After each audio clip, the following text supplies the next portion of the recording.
so much for joining us again for our newsletter this week. We hope you're all doing great and you're healthy and you're well and you're full. And today I want to talk to you about how do we handle those disruptions in our plans. And I feel like we all can relate to that right now. And one of the greatest stories of disruption is the story of the paralytic man on the mat and his friends. And we find that in the book of Luke in chapters 5 through 17 through 19. It's chapter 5, verses 17 through 19. And it goes like this. Some men came carrying a paralyzed man on a mat and tried to take him into the house to lay him before Jesus.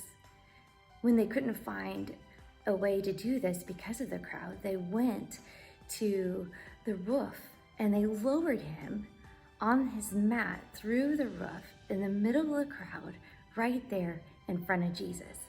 Now you talk about a disruption of plans. And I want you to think about right now, what does that look like for you? What does that look like for you? Have you had to cancel a vacation? Have you missed out on family gatherings? Have you lost a job? I mean, we just fill in the blank there. And so what we see is this group of friends in Luke 5 doing something just so incredible, even though their plans were to try to get through the crowd and get into the house. Well, the house was full of people. There's no way that was going to happen.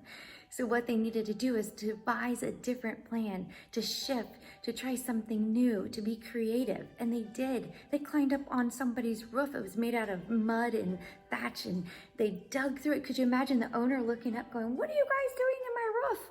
But yet they had faith and they lowered their friend through. I believe woven in the fabric of who we are as humans is the ability to find another way. So we can think outside the box, we can come up with new ideas, we can suggest alternatives, we can change, we can adapt, and not only that, we can thrive. And so one of my favorite parts is how God made us, is that He made us in that ability to do that. So I pray that you, this week, that you lean into that. You lean into that when things have not gone the way that you thought, and that you've had to learn to adapt and adjust. That you know that God's made you for that. He's already given you that strength. And so our hope and imagination can catalyze perseverance and resilience during this quarantine. And I've seen it all around me. I've seen people do that. I've seen people be so creative. I've seen my husband, who's a PE teacher, now teaching PE online with students. It's crazy. But you just adapt. And there's just some freedom in that. And there's peace in that.